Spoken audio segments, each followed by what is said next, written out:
gonna skate to one song only.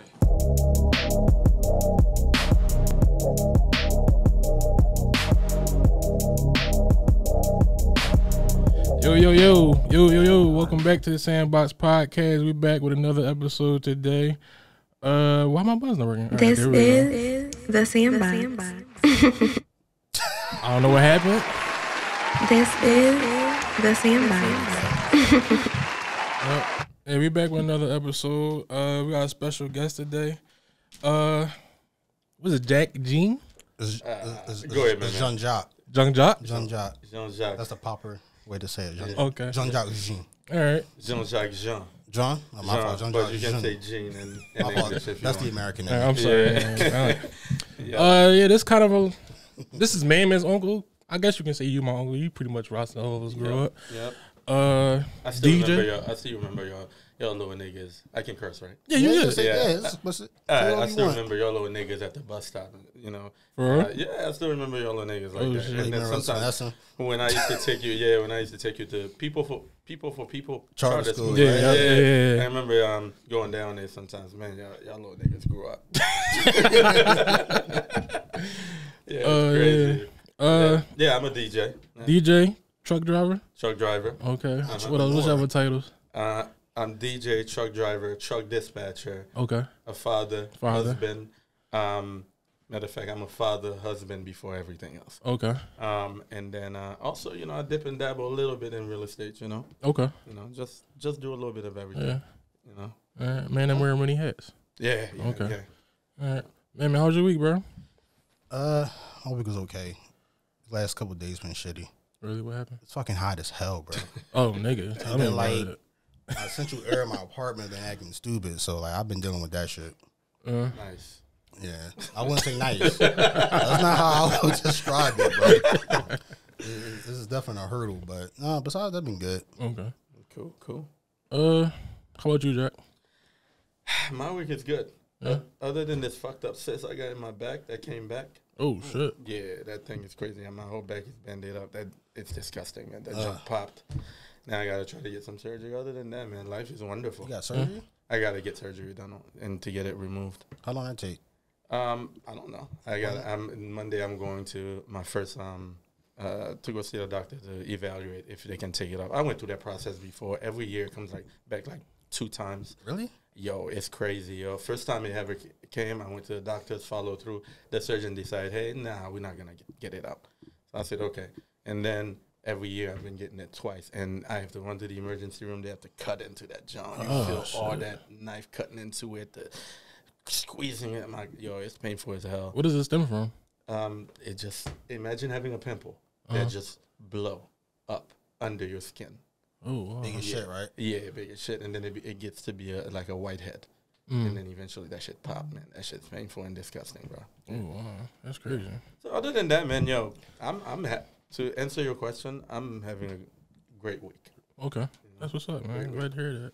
What about you, Yus? I know your week been a little challenging. Yeah, my week been crazy. So, first of all, congratulations to my cousin Brandon, who just got recently married on Sunday. That's what's up. So, shout out to them. Mrs. That's crazy. Don't look at me like I know. Mrs. Martinez. Google it. No, because I'm a Miller and he a Martinez and shit. So Mrs. So it'd be throwing me off a little bit. So shout out to him Martinez? and Mrs. Martinez. Yeah, my great grandfather was Mexican and shit. So I didn't know that. Bro, I told you that plenty of times. I told you 3-4 times. I smoking? Probably. I don't remember you ever telling me you half Mexican or something. Yeah, if you ever leave my aunt, she looked like an old Puerto Rican lady. Really? Yeah. That's interesting. So, but shout out to them. So I went to Florida. It was pretty good. The weather was nice. People was nice. It just was hot as shit. But when I got back, so the hotel charged me twice. Oh, it happened. Yeah. Yeah. I got charged on Monday when I, checked out, and then Wednesday they took how much money they took out. Okay. So I'm in my account. I got denied at Wawa. I'm like, what the fuck? Damn. That's embarrassing. Yeah. First of all, when I came back, I had to pay bills and all that stuff any fucking way. So my money was just going out the window as soon as I got back. But then the hotel took X amount of money. So I'm just like, what the fuck? Think I got money saved up, so I'm cool, but the fact that they just took out money 2 days after I check out. Nah, that shit fucking fucks nuts. you up. Yeah. You think you got a couple extra $100, you swipe that shit declined at Wawa. At Wawa. Was you in line? No, it was like 7 o'clock at night, so it was pretty calm. At least you wasn't have like a whole ass line behind you. Yeah, that would have been embarrassing. You know what I would have done? Was that?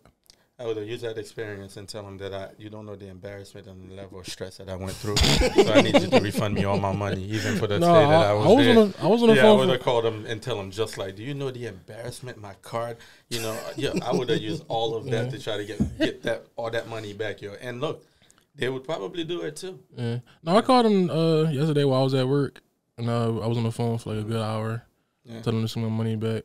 The thing that be fucking me up is like how these corporations and companies will take the money within seconds, but when it's time to send the money back, it takes 7 business weeks, 7 business days. It's like, what the fuck, bro? Like, just send me my goddamn money right now, because we solved the problem. We understand what's going on. Like they don't got millions in the bank just Right. sitting on already. Right? Yeah, you want to go after my little change, But then you say it wasn't just you; it was like the whole party. Yeah, the whole party. Like, one girl got there, she checked in, they took money from her twice the day she got there. I'm sorry, what hotel did you go to? Because I want to Sheraton. avoid it.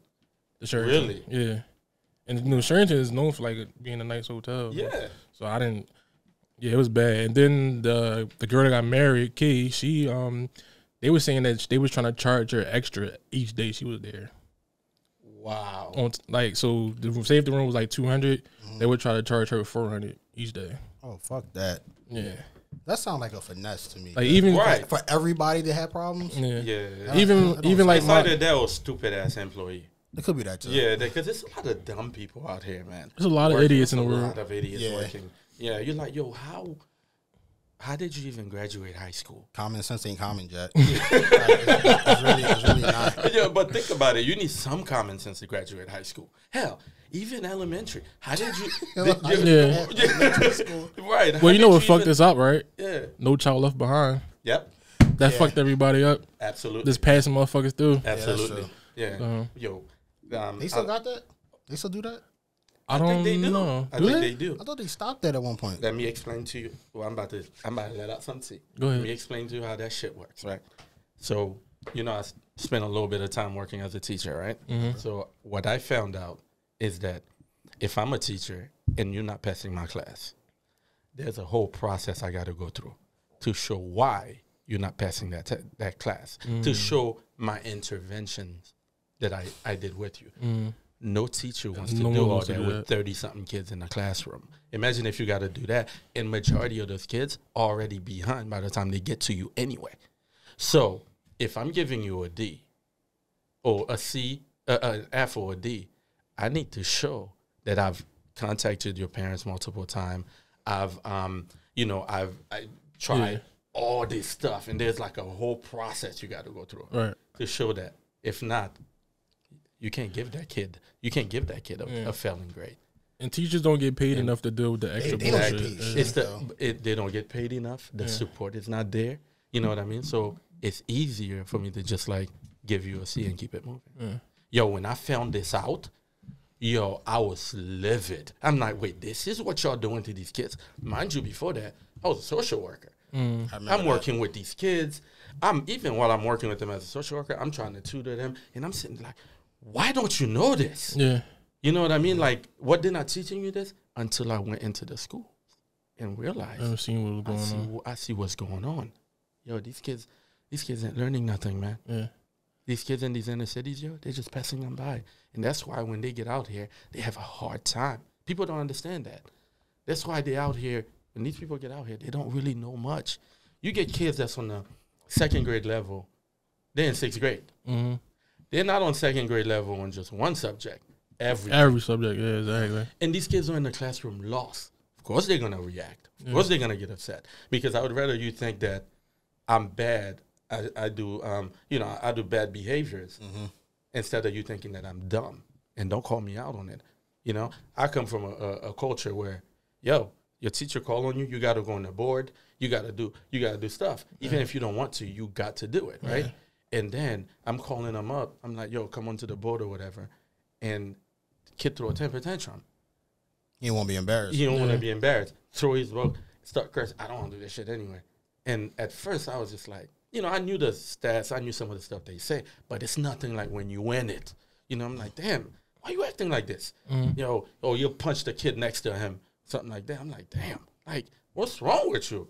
All I ask you is to come to the board, or, all I ask you is to read. You know what I mean? And then I realized, damn, all that stuff they were talking about, I've been reading about, is actually real true.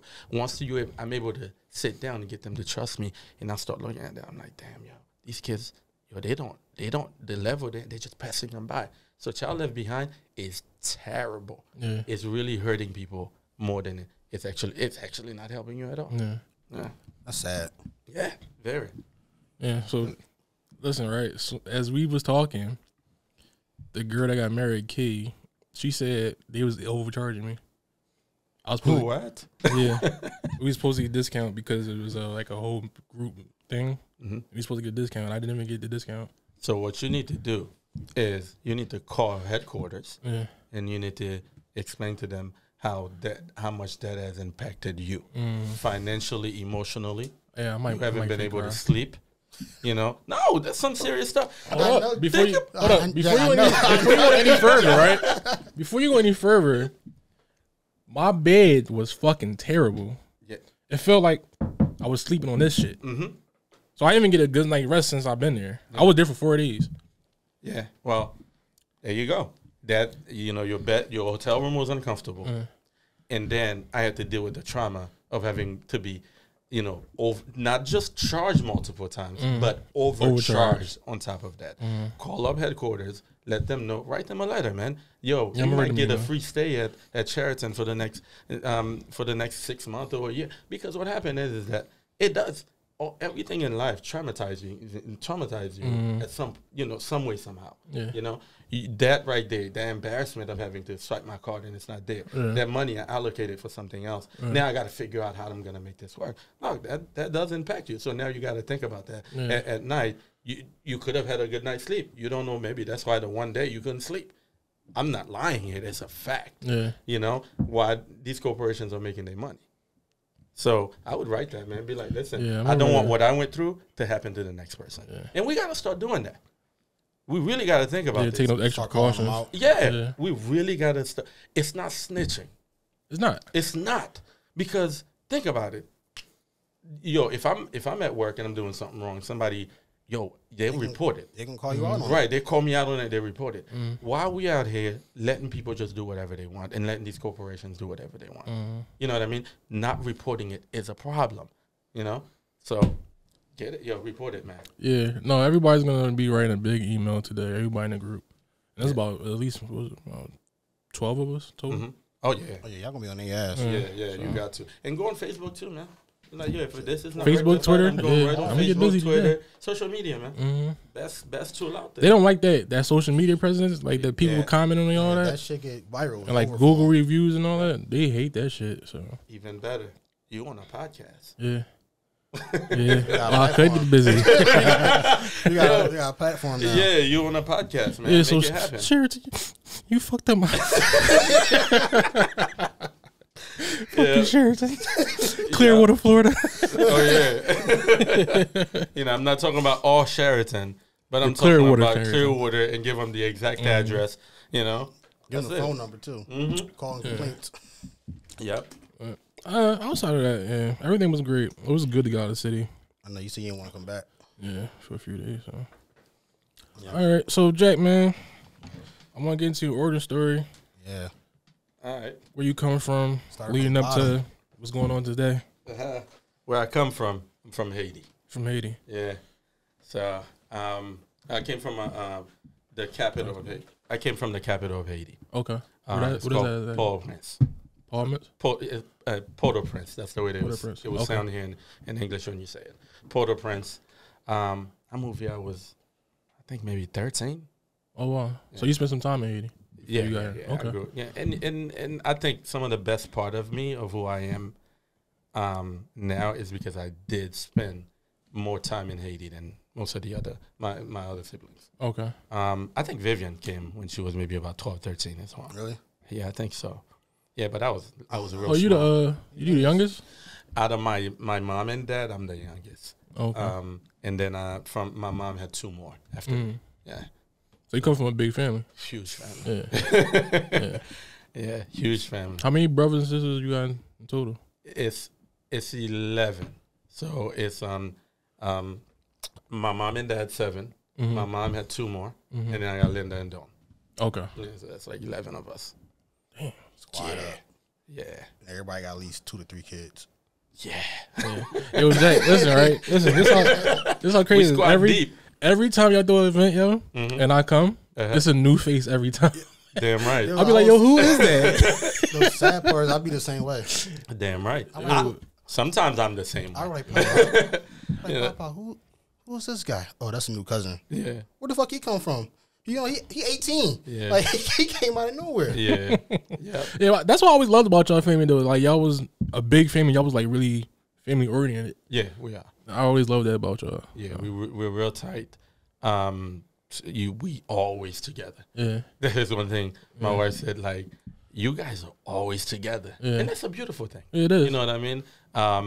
Because some families are not like we are, but man, it's like we with each other just about every day of the week, you know, and we try to raise the grandkids to be the same way, which is why I be getting on this nigga right here. Getting on this nigga right here. Him and Lady, these niggas AWOL. Lady harder than me to get Yo. in contact of. Yeah, if I she call finally her- called me back though. Remember I was calling you? See How long did it where take? she was. I had to like send some type of text, and she called me from the job. Yo, everything okay? She thought I said, something so I have happened. to send an SOS and Yeah, shit for you to call me back. right. I'm like, I'm just trying to see if you're okay. I haven't talked to her in a while. You remember I told you I want to talk to her about like see if the business thing she had. Yeah. Because I didn't say that to her, but she might hear this on the podcast. You know, I want to see. You know, she had a business mindset in the beginning. I don't know what happened. You know, and I feel like right now I'm in a position where I can definitely help her, kind of like bring that to fruition. And I want all of us to have businesses. Yeah. You know, if we all have businesses, the better it'll be for everybody. That's why I'm that type that whatever opportunity I come across, I'm gonna give it to my family first. If I can't do anything about it, I call up my brothers. I'm like, yo, here, if I can't do nothing about it, but maybe you can. You know, so I bring it to family first. You know what I mean? Like, let's do this. It's just like when I got Man to lose all that money, and then in DM. Yeah, you probably I ain't pull up on you, yo. What happened? Nah, the fucking, what's the name of that stop? Nano Dimension. Dimension, yeah. And then Man, DM. go ahead, it's gonna blow. Yo, I was convinced, yo. Yeah, I'm down like a couple hundred. Yo, easy. he's down Almost a stack. He's down a couple hundred. Yeah, my stock is. Yeah, I'm not in the same tax bracket as you. I don't got 50 Yo. grand in the stock market. Oh, come on, The man. stock game that's is not is- me. That's not the me. stock game is really tricky, yo. Yo. It's really tricky. Yeah, and that was my first goal with the stock market, man. I could have sworn I knew what the hell I was talking about. Yeah, Doug, I ain't no shit. really. Oh my God! And I realized that real quick. Oh yeah, when that shit go down, you Yo, really Yeah, when you lose the money you put in. smarten up real yo, quick. what? Yo, that is one thing about me, man. I learned real quick. Yeah, I learned real quick that I had no business thinking that I knew everything I needed to know about the stock market. I didn't think I knew everything I needed to know. Thought you knew enough. But I thought I knew enough that I'm about to Enough make to this get by. money. I'm like, yo, in 6 months, my shit going double, and this, and that. Bro. The crazy part is I had a window when I could have cashed out. I could have made like an extra stat. Uh-huh. I didn't because I wanted to wait. Yeah. I didn't want It happens. the taxes. Uh-huh. It happens. Oh, I don't lose money until I take it out. Yeah, no, you're good. So- You're good. Keep it there. Oh, what I'm gonna do? Lose a couple hundred? You know, a friend of mine told me an example. His mom, I'm going to give you an example. A friend of mine told me, he said, yo, his mom had given him this money to put in the stock market, right? Because they're older. He didn't know no better. Like, they don't know no better, the parents. So he put the money in there and the shit tanked. What do you put it in? I don't know. He put it in different stocks. That shit tanked, right? Fast forward 20, when was the stock market blowing up? Was it like 2021, 2020, 2020, right? Yeah, COVID. Yo, the parents forgot about it, right? And they were mad, blah, blah, blah. And then all of a sudden, 2020, that shit skyrocketed, yo. Yeah. All of a sudden, the parents are happy. Yo, we need to do this, yo. We need to do this more. Now they're convinced. You know why? Because their money done multiply. You see what I'm saying? So it, like they always say, it's not a loss unless you cash out. I might just leave it there. You never know. I might forget about it. 10 years later, I went in there and I'm surprised. Yeah. You know what I mean? Because as far as I'm looking at it, damn it, I done took a loss. You know, I just leave it alone. Leave it be, man. That's what happened with me. I had my friend. I don't know why he told me. I gotta talk to him, but he told me about an AMC. Mm-hmm. Oh God. Now that shit blew up for a while. Yo, I put whatever I put in there, and then, forget about it. Mm-hmm. Went back after it hit the news. Once it hit the news, I looked them. I took off. I'm like, holy shit! But I was like, no, I don't want to touch it. I just want to. But it's a roller coaster. Yeah, man. that's exactly what it is. It's a roller coaster. I can't subject myself to this. See, it's not that bad to me because that compared to crypto was nothing. Yo, the way crypto. I didn't buy any crypto. Yeah. I still got crypto. Put some stuff. I don't have any crypto too. I still got Ethereum. I got some Bitcoin and stuff. Like everything is fucking down. Everything is down. But you can wake up tomorrow and you can make go skyrocket. Yeah. So that's why I said leave it there. Oh, don't cash out. Just leave it there. I look at it 10 years once later. a month. Yeah. But remember, that's what we said. We said that's what we're gonna do. We just gonna throw some bread in the stock and then walk away. Here's from my it. advice to you guys. What I've learned. Only invest in companies, and they've been saying that. I'm like, let me try to make this quick money really quick, and these other stocks. Only invest in companies you truly are invested in. Yeah. Like, I don't know what kind of clothes you wear. You know what you're wearing. Invest in that. You know what I mean? Invest in solid companies. Google just is Amazon just split. Amazon ain't going nowhere. No. Now Amazon, Google, and Tesla, they're setting the stage for the next millionaires. Because, we couldn't invest in Amazon because that thing was over $3,000. The stock split? Yeah, the stock split. Now it's at $100. I might have to invest. No, you definitely should invest. I think Google just split. Tesla about to split again. YouTube just split. Yeah, it did split. Yeah. Tesla about to split again. So now here's the opportunity for you to be able to enter these stocks that when they were around $100, me and you were kids, we couldn't afford to get in because we had no money. Yeah. You know, and we didn't have parents that's like, hey, let me put savings aside. They wasn't educated on that. Let's have that. Well, it's not just about educated. That's number one. Number two, where was Papa going to get that money? Where was Mommy going to get that money to give us to invest in stocks? You know, they weren't making it like that. They had all these kids. Yeah. You know what I mean? Like, they didn't have that kind of money, man. They got to take care of everybody. So the education is number one, but at the same time, you need the money. You need that money to play with. Yeah. You need the money. And that's what I teach my kids. You guys are much more fortunate than we were. Came from Haiti, got here. You know what I mean? And now I didn't have what you guys have. Bro, they like 10 to 15 steps from where we started. Yeah, from where we started, exactly. 10 to 15 steps from where we started. And that's what you need. And I said, look, just like I owe it to you to be better than me, you owe it to your next generation to be better than you. And I will be damned if my parents sacrifice to give me an opportunity to make your life better for you to mess it up. And that's what I tell them. You have a responsibility now. So many people I see that come from Haiti blow this opportunity that they were given. Dog, you have no idea how hard it is to get here. That's an opportunity of a lifetime. People blow that opportunity.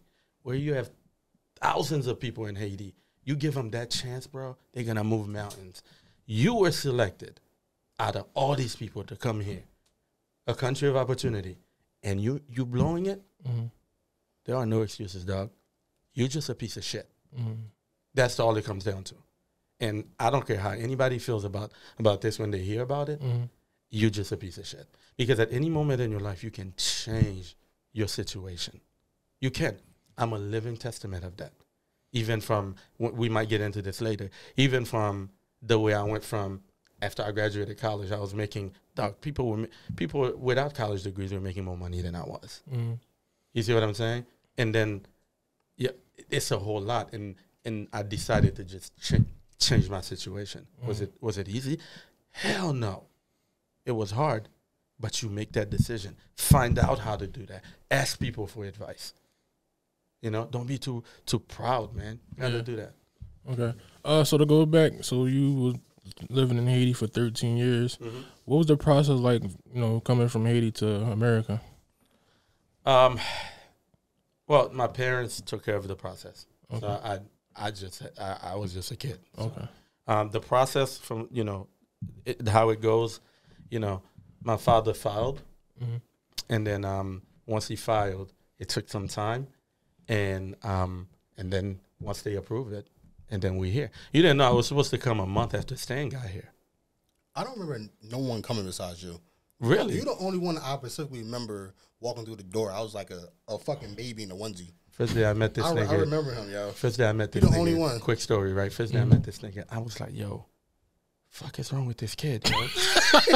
I'm gonna explain to you what happened. I was in that little room where Stan and Ed was. The green room or the small The room? small one, Okay. right next to the bathroom. The green room? Yeah. This nigga, I'm in the bottom. I'm watching TV, right? And because I was watching TV in their room a lot. Next thing I know, I see this kid coming up. Hey, that's my man, whatever. This nigga walk up on the top bunk bed. Next thing I know, this nigga fell. I think you pushing. Yo, I think you pushing. No, I'm watching TV and I hear it's like this nigga collapsing, off the bunk bed. I was like, and I don't know what the fuck to say to him. I don't speak English. So you didn't make sure I was okay? I just grabbed him like, You just watching laying the ground. I just grabbed him. I'm like speaking Creole to him. I don't remember what I said, but I just remembered. I still remember this shit, yo. What the fuck is wrong with this kid? What possessed you to jump on top of a bunk bed and tossing around and up there to the point where you fucking fell? That you fell. You know what you was doing? I don't remember that. I still remember that no up to memory. this day. Mind you, I just met this kid. Yeah. I'm like, all right, so I gotta watch out for this little nigga because this little nigga about to die. Oh man, a good time. Oh my god, yeah, it was crazy. Yeah, man, but that's the process. You file, then you come. They approve it, and then you come here. I got a question, Jack. What's up? Before you came to America, was your expectations of it fulfilled? Like when you got here, you know how they say the American dream, America's so great. When you got here, did you feel like it lived up to it, or it was like, There's no way you show up from Haiti for you to say, "Huh." No, I'm asking. I don't know. Go ahead. I'm gonna answer you, right? There's no way. It is so different coming from a third world country and stepping foot into a country like the USA for you to go, "Huh." You go, wow. Yo. Your mind was blown. What? Yeah, let me explain to you. Everywhere I was coming from that day, it was no paved roads. I was in a fucked up vehicle getting to the airport. Bunch of people around me and shit like that. Dog, it's chaos. If you guys look at it, it's chaos. But it's organized chaos. You know what I mean? Because I lived in a country. That's just a third world country. That's just what it is. Then I got to the U.S., bro. First of all, the airplane alone, never been on an airplane at that time. That I must got on have the been airplane. scary. I was like, Myself, yeah. wow, this was awesome. So I got, and scary. So I got on the airplane, that's at the time when they used to feed you on the airplane. By yourself? No, actually I was with Sam and Sikam. They came and got you? Remember they came to visit Haiti, and then we got robbed. I don't remember that. They stole their passport, and then they went through a whole process to get their passport and paperwork to Haiti. So they ended up, since I was gonna come like a couple of months later, we ended up just coming together. It's a whole other story. We have to do that over drinks to explain that to you. So I was fortunate. I ended up traveling with them, and they speak English and they know what they were doing. Me on the other hand, so that I felt safe. Okay. But then when I got on the my bad, when I got on the plane, I was like, wow, this is incredible. And they serving food. Dog, the food was complete trash. Yo, I did not want to eat that shit. Yeah. And I didn't. And then they give me chips. Never had chips before. Those kind of chips here. Yo, that shit wasn't good. No, so I got here. When I step out the airport, I was like, step into the airport. I was like, oh my God. For me to get into the airplane in Haiti, they have, I don't know if you guys ever see it. If you go in other countries, there's like a pickup truck that has stairs that drive up to the plane and they attach it. Yeah. That's how I got in the plane. And then when I got here, I'm walking through a tube. Dog, it's like night and day. So I'm walking through a tube and I'm inside the terminal. And then I'm just looking at it. Wow. Look at all these white people. You know what I mean? Because in Haiti, I'm like, I see a few white people in my life, like very rare. It is rare, yeah. Yeah. The consulate, the consul, they call it here, is white. You know, that's the only places like you'll see white people. And then around the corner from me, there were like these missionaries that actually live. They were white. You know, like you rarely see white people. I come in here, I'm like, wow, look at all these white people. And then I turn around and said, oh shit, look at these Asian people. You know, I've never. Just like, all these different races. You know what I mean? Yeah. I'm like, yo, because I've never seen these people. I see them on TV. Yeah. You know what I mean? I see Jackie Chan, Bruce Lee. You know, I was a big martial arts fan. Yeah. I'm like, yo, I see all that. I see it on TV. Then I'm like, yo, they actually real. What the fuck? Yo, everywhere I'm going, dog, it's a wow effect, you know? And then I'm being picked up in a private vehicle. And then I got here at night. Bro, that shit was incredible. The lights everywhere. Yeah. Tall-ass building with lights everywhere. Dog, it was like Christmas. Yeah. I'm just like, this is fucking incredible. Oh, wow. Yeah, because where I came from, it was blackouts, you know, no electricity most of the time. Dog, it is what it is, you know. The country wasn't stable. You didn't have lights all the time, you know. I'm here, in my head, I'm like, yo, is the light going to go out at some point? They're like, nah, that don't happen here. You know, that don't happen here. And then, yo, I got on 76. Dog, that shit was, I still remember that shit. The houses? The houses. Shit was incredible. I'm seeing bodies of water, clean bodies of water, beautiful everywhere, bro. So yeah, it was it was wow. It was crazy. Yeah. Yo, that just goes to show like how privileged Americans is. Yeah, cause I never had that experience driving downtown the city. I said, wow, it's just amazing over here. Yeah, I never had that experience. Yeah, because if the electric go out, you might panic. Like, what the fuck is going on? Like, I'm gonna panic a little bit, but it's not normal. Yeah, it's not normal. But since like saying versus like how he said it was, we might not even have electric. He waiting for electric. But we so privileged that we got electric. The moment it goes away, we just like, what the fuck do we do? Like that's crazy. So. Yeah. I mean, we here don't just being like seeing skyscrapers and having that like experience. I've never seen a tall building like that's amazing. Yeah, amazing. Really? I had that experience. Like going downtown. And seeing those buildings and all that shit. The only time I said wow is when they building the tall buildings. Really? Because you got to think about like people really got to climb that shit and do all that. That's the only time like I'm wild at the.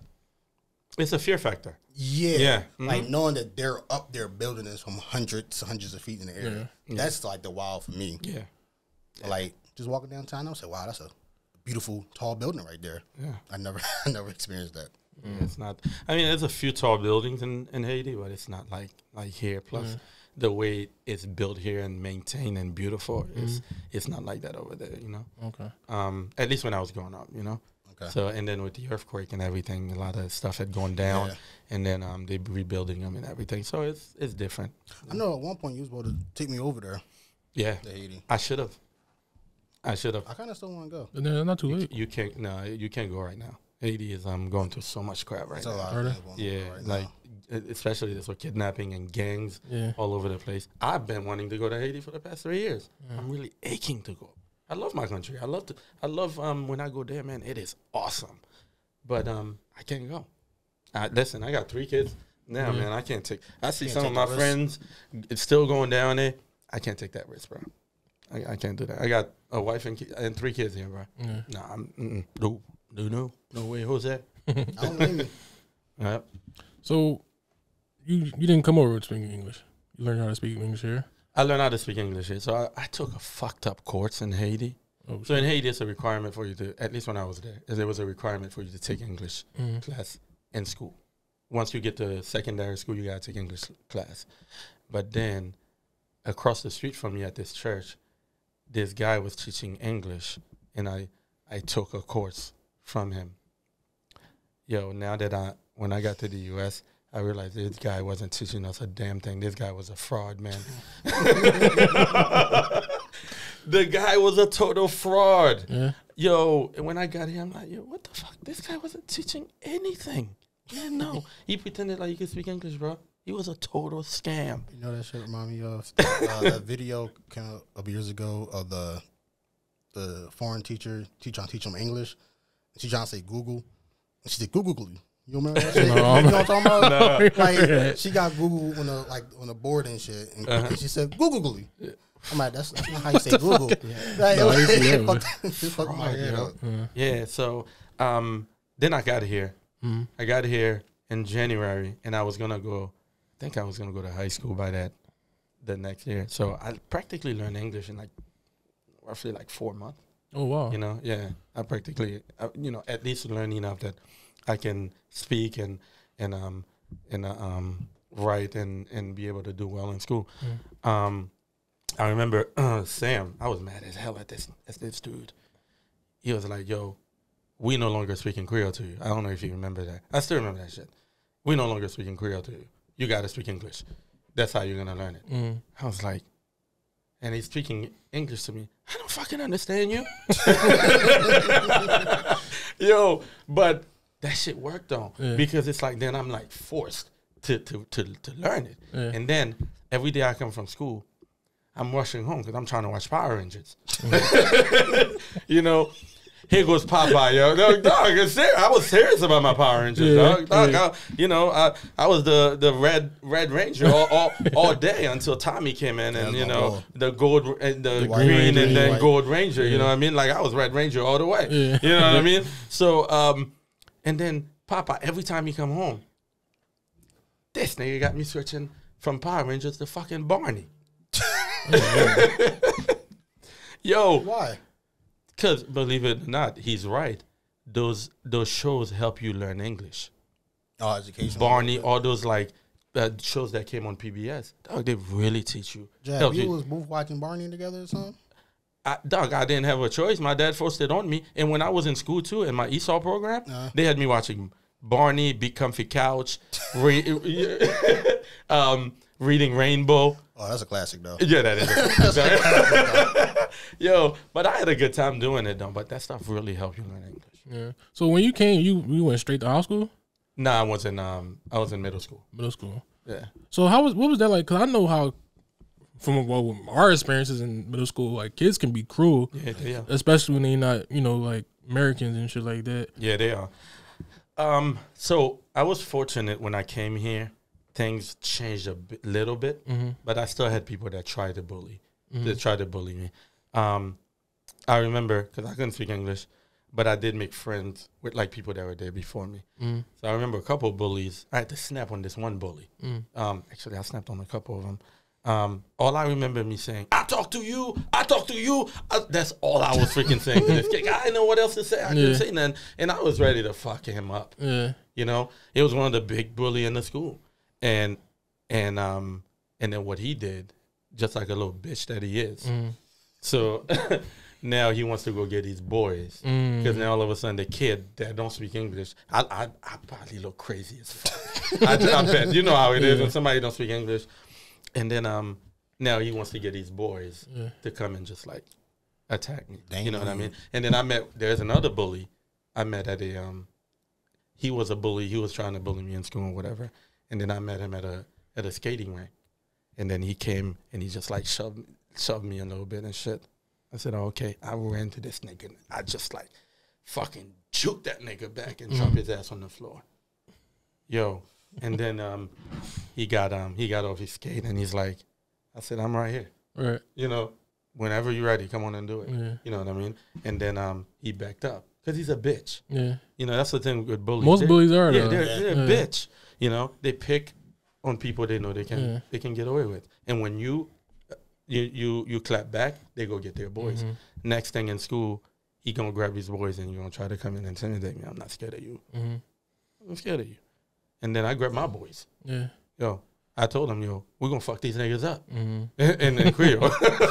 Yo, you know, the James are staying up a ride with you on shit like that? No. I was mostly solo though when I was young. Remember that? I was. Well, you still a brother. Like if I got a little brother, he called me. I'm right there. I don't think they didn't know what I was going through. Oh really? I really didn't tell them anything. Like I was really solo when I was young until I got into college.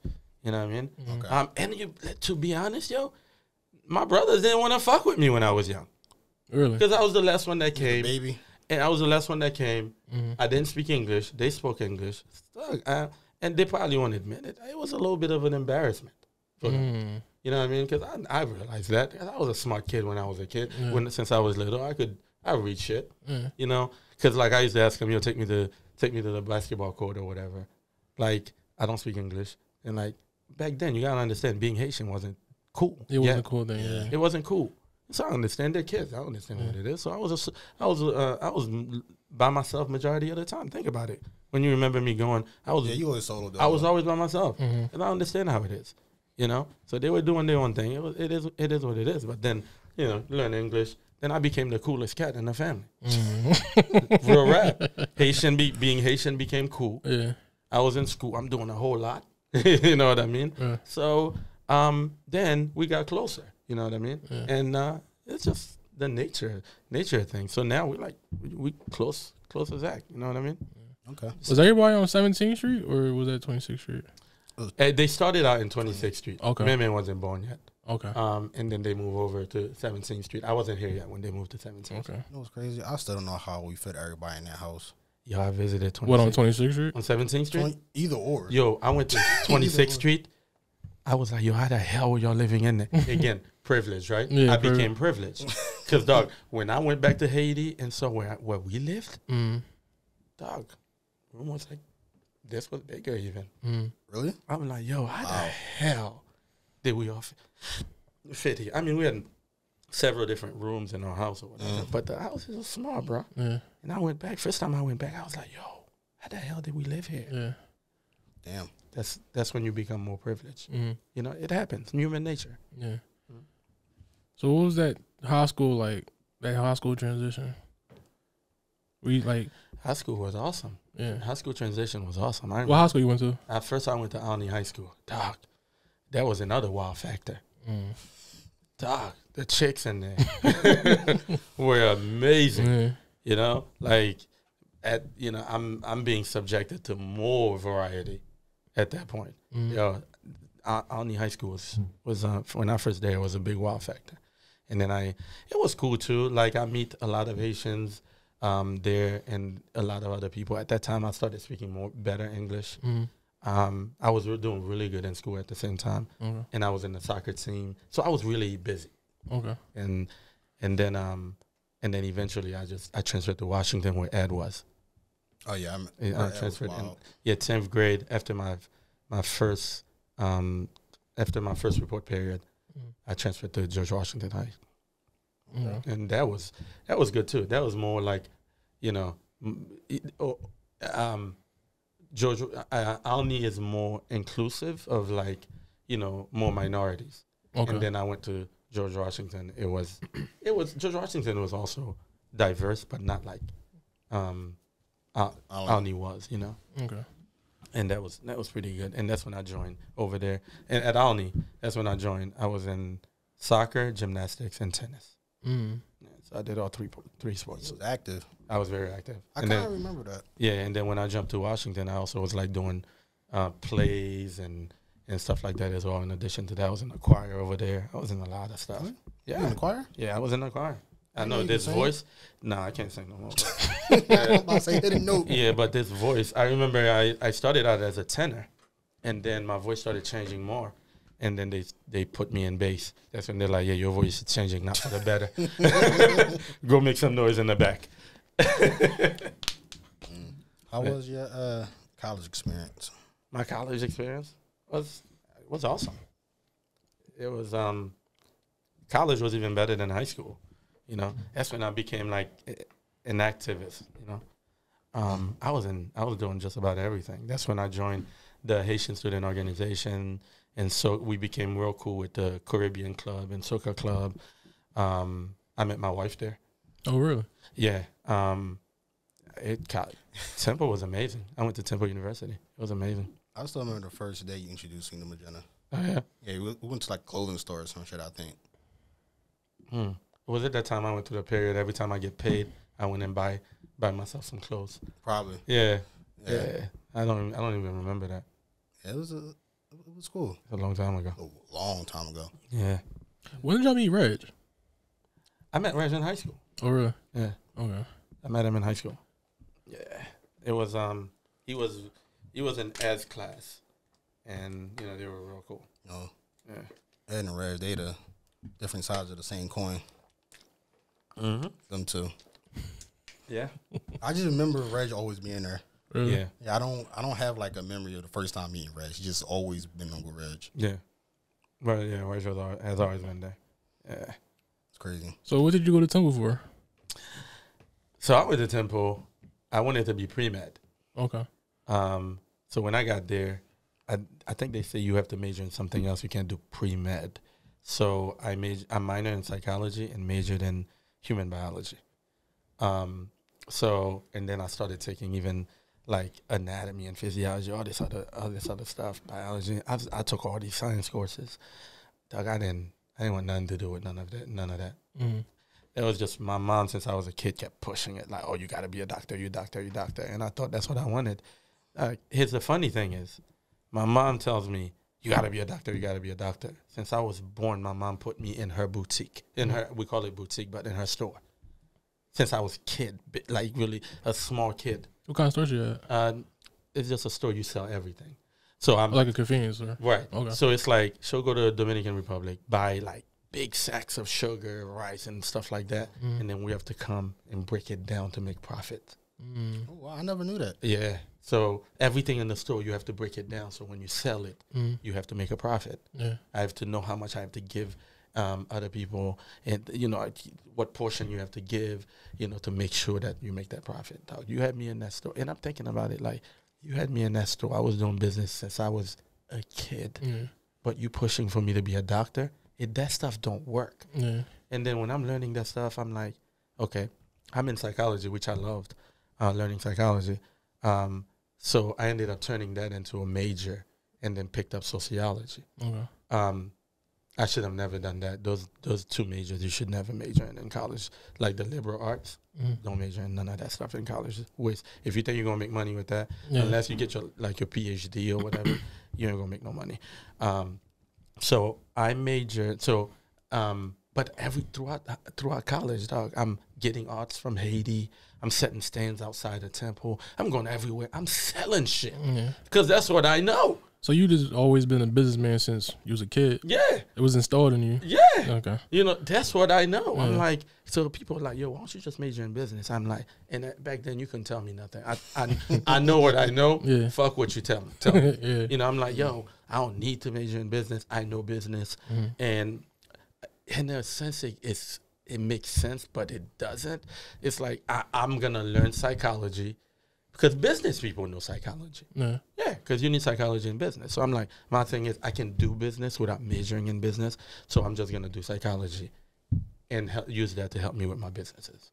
Okay. What I didn't know is when you have no money coming out of college and you got to get a job with a fucking psychology degree, you are getting damn near close to minimum wage.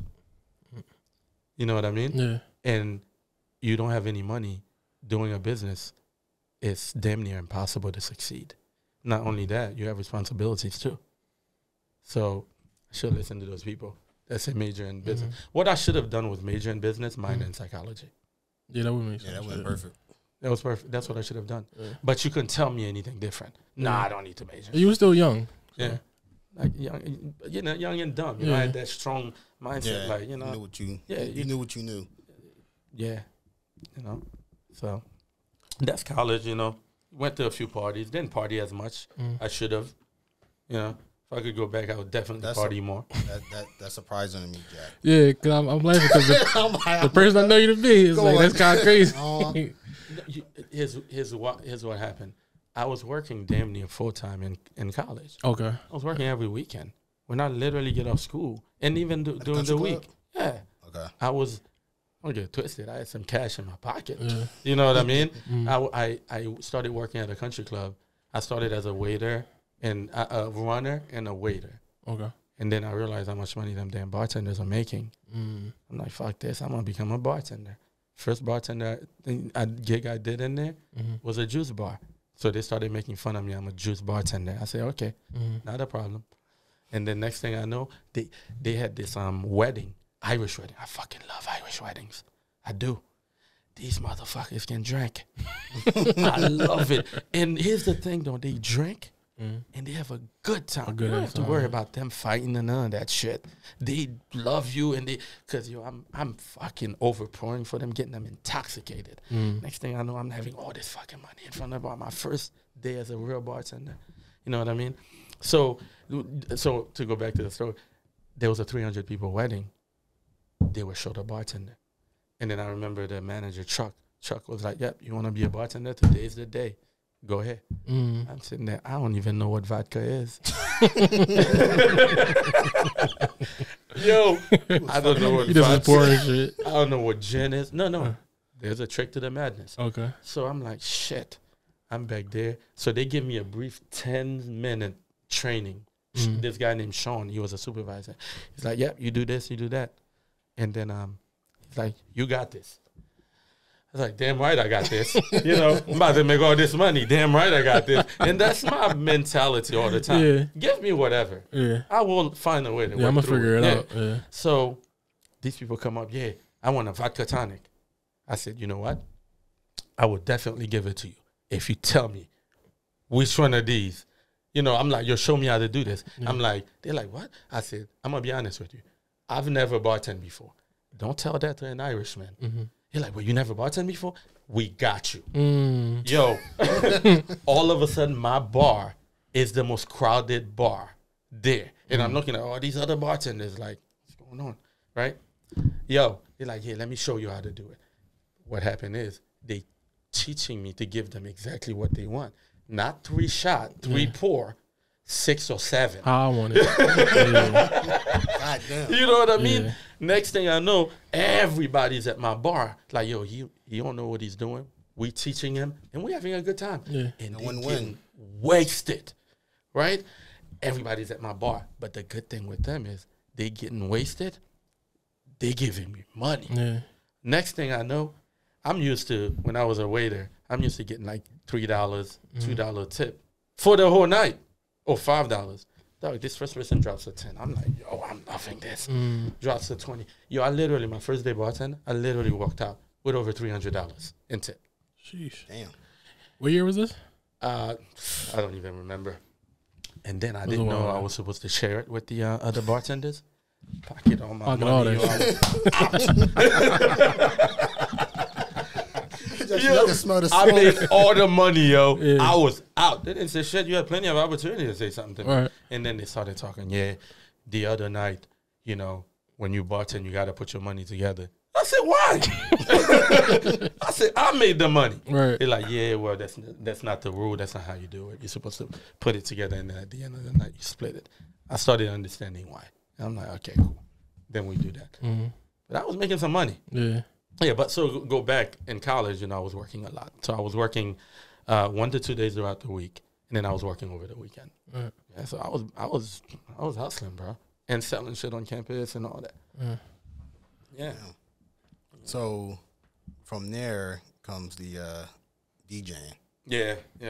Before we get into that, like, what made you want to even get into that? Well, I always loved music since I was a kid, man. Like I used to do. I don't know if you do. You remember those mixtape I used to make? So the funny thing is, I remember you used to listen to some weird music at the house. Yeah, and that's since I was in Haiti. I listened to stuff I was listening to in Haiti. People didn't listen to it in Haiti. Like I know about African music since I was in Haiti. You know what I mean? Because I always loved it. You know, I was always into Spanish music. I was into different variety of music. I was always eclectic, and that's why I named my company Eclectic. So did someone started it in you, or it just naturally happened? It naturally happened. Okay. So I love music. I don't know if you remember, I used to make mixtapes. It's funny.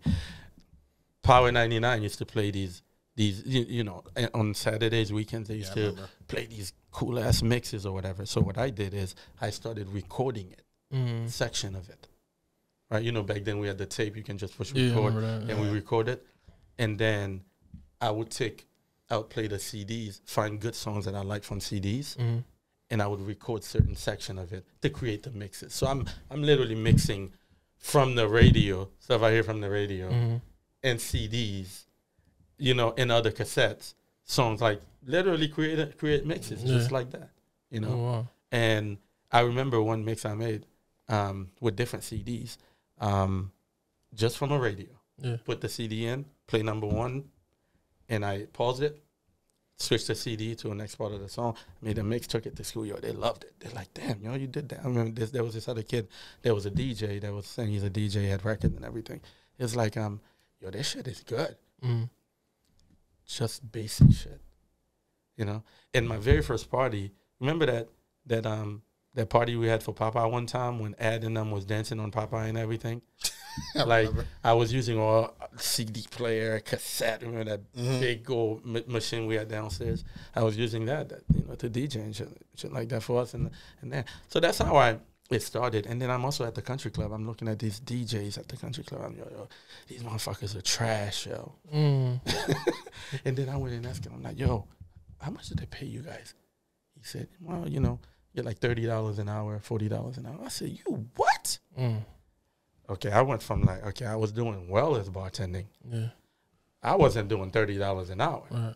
So I said, okay, let me start getting into this thing. Then I met the DJs in college or whatever. So I started going with them, seeing what they're doing and all of that. I started meeting different DJs and started going with them and learning from them. And then eventually I went with this one company, and this guy taught me a lot. Okay. He taught me a lot. He was an asshole. He was a dick and an asshole combined. So, but that guy he knows. He was great. He was what's the word I'm looking for? He wasn't like the best DJ around, because all he does is push play. But his lessons that he teach you, how to work a crowd, how to conduct a wedding and everything. He was corny. I'm not going to lie. It was real corny. He's from the 90s where they were using inflated props a lot back then.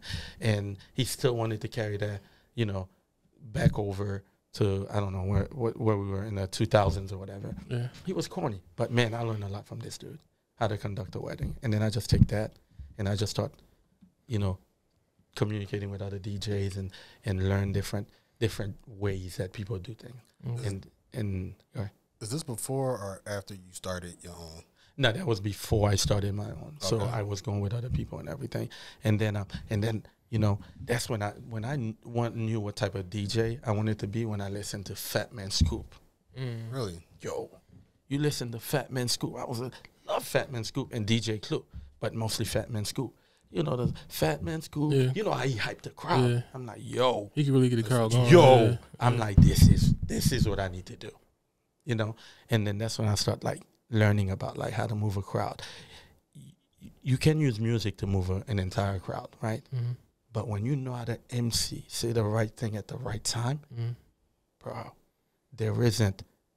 You'll be spectacular. And I learned that. So you learned very quickly that's a true art to being a DJ. Absolutely. Okay. Now, scratching, that's never was. I never practiced it really, and I can do some scratching or whatever. But I always feel scratching used to always get in the way. Imagine when you go to a club and you're grooving or whatever, and DJ starts scratching all crazy and shit. You're like, dog, what the fuck, yo? It fucks the groove up a little bit. Right. So I'm like, nah, I'm not gonna do that. So I learned how to beat mix.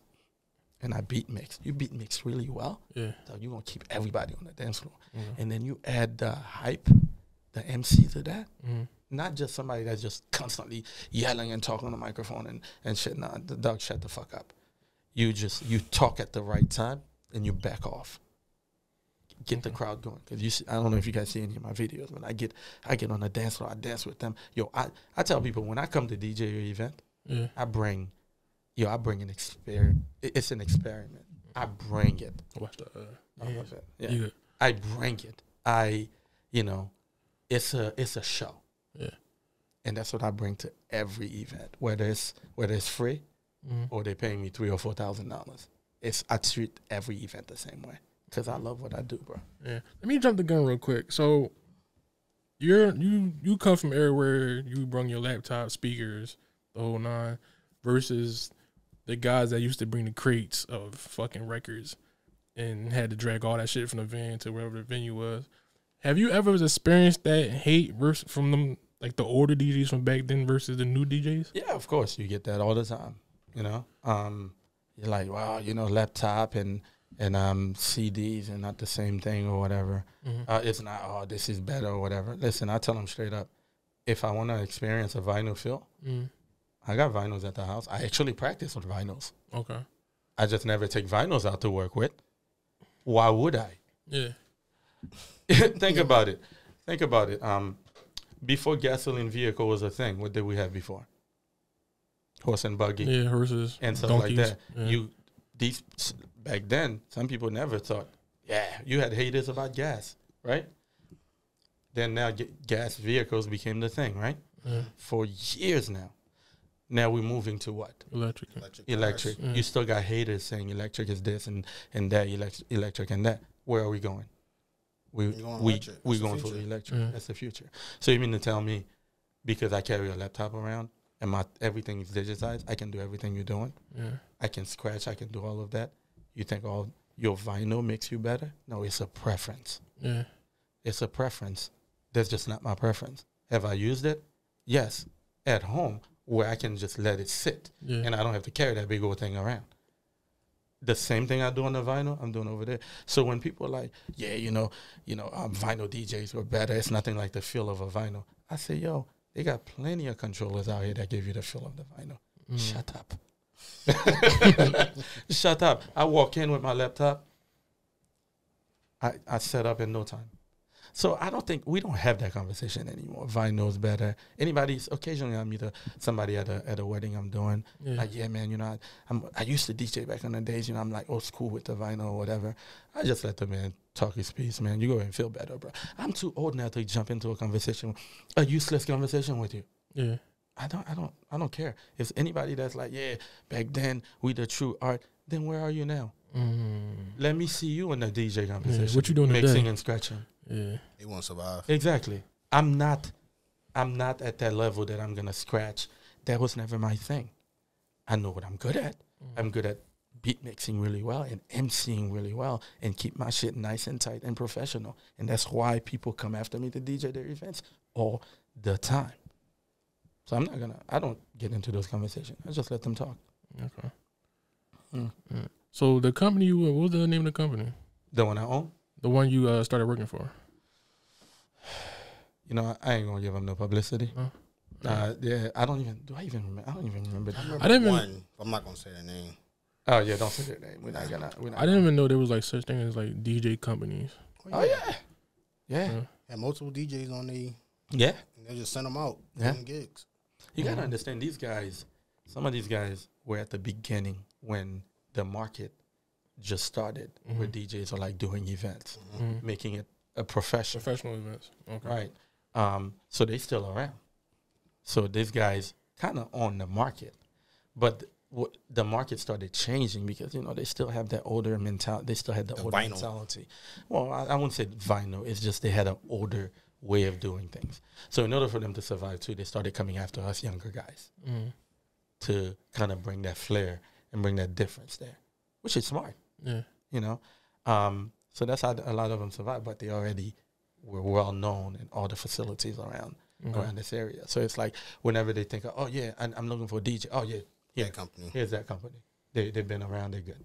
So experience, bro. It's like one of those things. It's just sometimes better to be first. Once you first, you automatically get the clientele. You're the first person to do it. Versus years later, you actually have to have skill and talent. Certain things. Skill and talent, and not just that. it's a very saturated market. Okay. Yeah, it's a very saturated market. It's a lot of people. Now, that's the other thing that the old school guys were saying. It, especially now, man. I see people now that's DJing. I'm like, really? Right, you waited now to do this? Anybody, it's like anybody call themselves a DJ. I buy a laptop, I have a cheap controller and mixer, and I'm a DJ now. And I've trained DJs. They're not DJs, bro. They're not. Yeah. You got the guys who are really good. You gotta. I was born with this. Right. I know. Since I was in Haiti, I love music. I feel, bro. I get a euphoria when I'm DJing. It's like taking drugs. Listen, I feel the music in all my vein, like I feel it. Right. You know, that's why I'm an international DJ. I'm like, when I say that in the beginning, I truly meant it. You find me DJing like Indian and I don't know, Japanese or Indian and white, Indian and black or Brazilian, and you know, that's so different. And that's why I named my company Eclectic, because I was eclectic from the beginning. To be able to for the people to give you music and you don't know anything about the music, a lot of time they bring it to you right there. So I'm DJing, they're like, oh yeah, I want this song. Even though I do research before, I'm not gonna know every song from your culture. Right. And then they come, they're like, yo, I need this song. So I grab it. And to be able to blend that and to be on the spot to hit it the right way, manipulate it the right way. Oh, you gotta know what you're doing. Yeah. You gotta feel it. Yeah. You know? And that's the thing. Like, I feel it, man. It's like I can see it. Yeah. Like, it's gonna sound crazy, but it's like I can see I understand. It. And that's how I can jump over the music and just talk at the right time, even though I've just played the music for the first time. Yeah. So when you say you train guys, could you almost feel, or you could almost tell, like a guy didn't truly have the passion for, or he just truly wasn't built to be a DJ? No, I don't. I don't look at it that way. I give everybody the same opportunity. Okay, it's up to you if you're gonna last or nothing. Okay. If you're gonna last, it's up to you. But eventually, you're gonna realize it. Yeah. So I'll train anybody who asks me to be trained. So I will. Okay. So how long have you been working for a DJ company before you transitioned to owning your own company? I think I did probably 5 or 6 years. No. Well, while I was working for them, I was building my own. Right. Yeah, there's nothing wrong with that. For them, though, those companies that I was working for, they didn't want that. They said, hey, I want to own your schedule, and that's it, which was stupid. Because right now, with my company, I work with people, DJs, photographers, videographers, that still own their own company. They also work with other people. There's nothing wrong with that. At least I know you're professional, because I can count on your reputation that you're not going to screw up, because you really care about your company, your image for your company as well. There's nothing wrong with that. It's a level of competition. There's nothing wrong with that. We give each other advice. But back then, they didn't want that. They look at you as competition. Instead of embracing that, they looked at it as competition. You know? So I worked about 6 years, and then I'm like, until I got my stuff going, and I'm like, I'm just going to do it on my own. Listen, and I still work together with other companies. You know? I still do. Like, when you have that cohesiveness, if they got something I can do, if I'm not doing anything on the weekend, I'll go make that extra money. Yeah. You know what I mean? If I want to. If I don't want to, I don't. Yeah. You know? It's not that I'd make more and I do well on my own, but it also helps. You know? It keeps you closer to everybody that's in the game. You know? We help each other out a lot. Okay. Yeah. Those that are smart. Yeah. Yeah. So when you was working for the company, were you choosing your own gigs, or they just would have you like pick you? No, they just so the first company I worked with, they just give you the gigs. The second company I work for, they send out a list. Like, you come as a client, they send you three DJs to pick from, and then out of those 3 DJs, you meet with the customer, and the customer choose if you made an impression on them. And then they pick you that way. And then, so if you just come in and you have nothing, you had a major disadvantage. So you better talk your shit. Right. You know what I mean? You better talk your shit. And I had to learn to talk my shit. You still had to sell yourself. Oh, yeah. So was it like a thing where like, and it was different price too. Was it like a thing where, God damn it, man. Where like on Fresh, you know how on Fresh, when they were doing a DJ competition, the guy Q had played like a set, like a 2-minute set. Was it something like that, or was you just like, This is what I present. This is what I'm bringing. This is how I was gonna go. Stuff like that. So what I did is, because I had to sell myself. So you're a customer. You're coming to me. I don't have much. Mm-hmm. So what I did is, the few parties that I've gone, that I managed to take some pictures of, me getting on the dance floor and doing that, whatever. So I used that to build myself up. I said, yo, look at me. This is what I do. And then I'm going to explain to you how my style fit what you're looking for. And once I'm able to explain that to them, and then the whole thing about sales is making you feel comfortable. I make you feel comfortable for you to think that your choice to pick me is the best choice out of all of them because I can relate to you. You see what I'm saying? Yeah. So while I'm talking to you, if I find out that you went to, let's just say if you went to this school, then I can ask you, yo, did you like the fight song at your school? You know what I mean? So now I'm trying to relate to you. You know what I mean? Okay. Stuff like that. Or I find out where you're from. And then if you're from originally it was I was getting hired by the Caribbeans that go to that company. You know, cool, I had that going. Or somebody that's, if it's Caucasian, somebody that's closer to my age. You know what I mean? Getting married. So I got that in common. You know what I mean? So I leveraged that to be able to get the event. I started getting real good at that shit. Yo, literally one time, I used to start timing. Your biggest competitor is yourself. And I realized that a long time ago. So I used to just okay, last time I closed the deal in 10 minutes. Let's see if I can do it in 8. And then the time to close, the more event I've done, and I got more stuff to show, I started closing it less and less. One time I literally walked in a minute and a half, I had the check in my hand. Yo, a minute and a half, I'm like, damn, I'm good. But as you get more experience, you become more comfortable. Yeah. And you start closing deals. I missed that part of the business. You know, when I was just a DJ and only worry about closing as a DJ. So now that I'm running a multi-op company where I have photography, videography, DJ, it's kind of hard for me to talk about myself and my achievements. So it's now I got to sell you all this. My bad. I got to sell you all this stuff. And I kind of sometimes you win some, sometimes you lose some because I'm selling you my company versus me walking in and be like, yo, you need me as your DJ and this is why. You know, one company I used to work for, they used to do showcases. Man, I was killing it. Yo, really? People some people don't get none. No deals. The customers come, don't get no deals. I'm walking in with 4 or 5. I'm walking out with 4 or 5. They're like, damn. I said, yeah. Because I don't have to sell none of the other stuff. I just got to sell me. And I put that laptop out there. I show them a few clips, how I'm on that dance floor, how I'm mixing, how I'm enjoying the moment. And then I tell them straight up, if your event is boring, if you just want me to stay behind the DJ station and it's boring, I'm not the DJ for you. And they look at me like, what? I'm not that guy. You ain't gonna have me bored at your wedding or at your event. Right. No, it's not my thing. Okay. Did that ever make it thing hostile with other DJs, seeing that you get more clientele than them, stuff like that? No, I don't think so. No. I don't remember that. Not at all. That's good. Yeah. No, I don't remember that. You know, because some people in a competition, when they see other people winning and they're not, people get upset.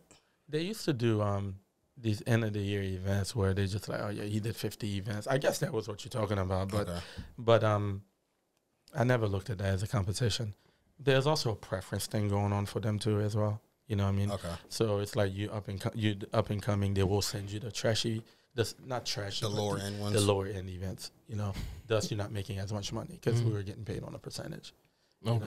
So, and I felt like I was being used as well because I was younger and I was taken. That's just what I felt. I was taken to some parties because they wanted a younger face, sometimes a black face. Yeah. So, it is what it is. Yeah. That's all part of the process. Yeah. Yeah. Just make me a better DJ and better person and a better business owner because I don't do none of that practice. Yeah, I don't. Yeah, I put everybody on the same equal footing. Now, I do want you to sell yourself the same way. Competition. Let the client pick you. If the client ain't picking you as a photographer, DJ, step up your game. Yeah. they're picking me. Mm-hmm. You know, step up your game. You're just not sellable. Yeah. That's how it is. Yeah. So, stepping into your own business, what was that like? How was that process? Scary as hell. Yeah. I've quit my job multiple times to just focus on business. I went back to work. Yeah. But you learn a lot of lessons. Yeah. You know, first lesson is I really should have taken my time. I feel like you feel like it was rushed? Yeah. Really? Oh, wow. Why you say Listen, that? man, I was a hothead. Just like I told you that nobody could tell me nothing in college. Yeah. I should have just chill, build up my revenue, and then step out. Okay. Trying to do a business with no money, man. Yeah, it's rough. Yeah, Yeah. it is tough. Trying to do a business. I had a family at that time. Yeah. You know, married, mortgage, car, all these bills, kids, diapers. Yo, there's no money left for the business. Yeah. What are you running? You don't have a business. You have a side hustle. You have a side hustle. And I'm working 2 full-time jobs on top of that. Yeah, had it been rough. I should have taken my time. Now, I did save up some money thinking it was something. Yeah. But when you used to three jobs, right? I save up a nice little change. When you used to 3 jobs, you stop doing one. You stop doing 2. All of a sudden, you're like, yo, you start feeling it. The heater went out. The boiler. Washer went out. All of a sudden, stuff. You realize when these things were happening, you were able to just, that was nothing because the money was coming in. Washer went out. You got kids. You got to take care of that. They can't stay cold. Oh, the person on that apartment upstairs, because I lived in a duplex. Yeah, they're moving out. You got to get that apartment. You got to give them back their deposit. And you got to get that apartment ready for the next person. When you had multiple income coming in, that was no problem. There was no issue, yeah. But now you're looking at the little nest egg you got that you thought you was going to use for the business. Went all the way down. You know what you're doing? You're finding the next job. Yeah. That's the problem when you don't have any money trying to start a business. So I should have taken my time, build my money a little bit more, and then step out. Lesson learned, you know what I mean? So. Yeah, I'm glad you embraced the grind. 'Cause a lot of people going to run from it. A lot of people would have gave up. Yeah. Man, I came close many times to give up, man. But I just know, I have that feeling. I know that I got to do it. Yeah. So I just keep pushing through. So once you got on your feet, what was next? Like, you started getting photographers and videographers and stuff How like was that? that, like, building them connections and... It was 2 years prior to when I started getting photographers, videographers. I wanted to do it. I met with this very first photographer I met with. Man, she was a photojournalist. Man, this chick wanted, at that time, she's like, I'm not doing anything no less than $3,000. That's her pay. I said, I can't charge that. That's what I can't.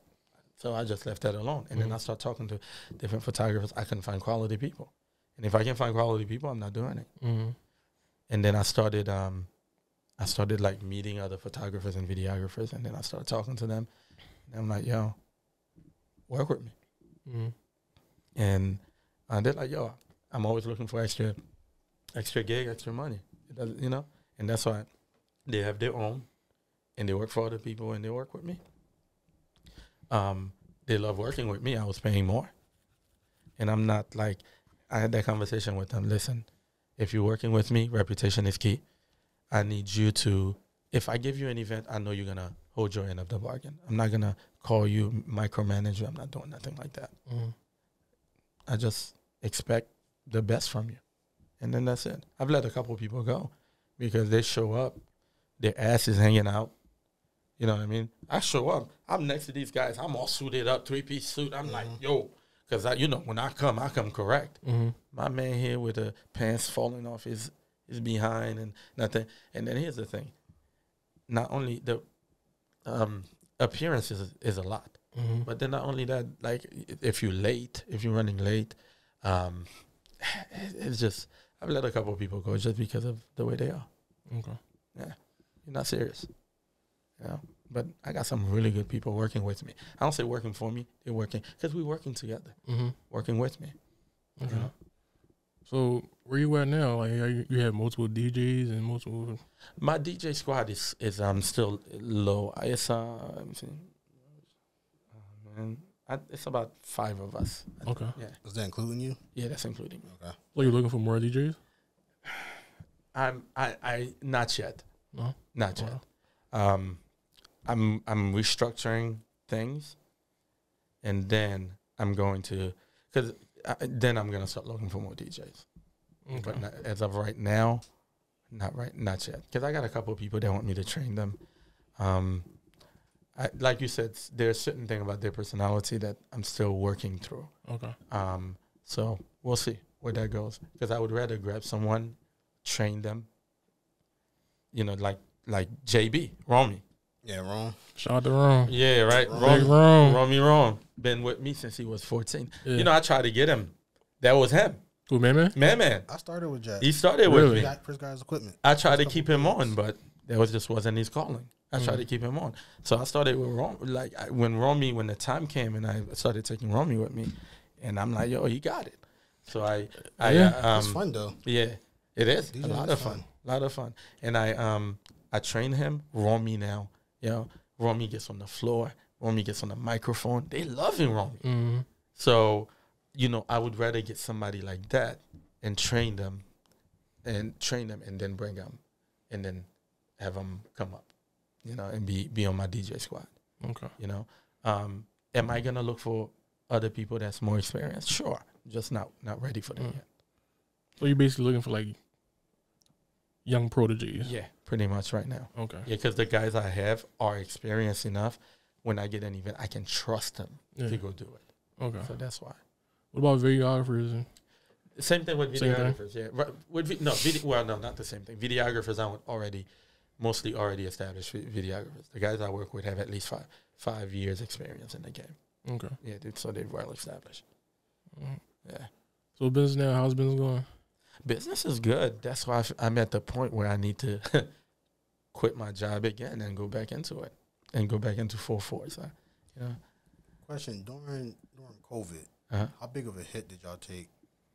It seemed like it's like everybody else. Like nothing was going on. Nothing. Like were y'all just like waiting for them to put the okay for shit to open back up to get back to business? Pretty much.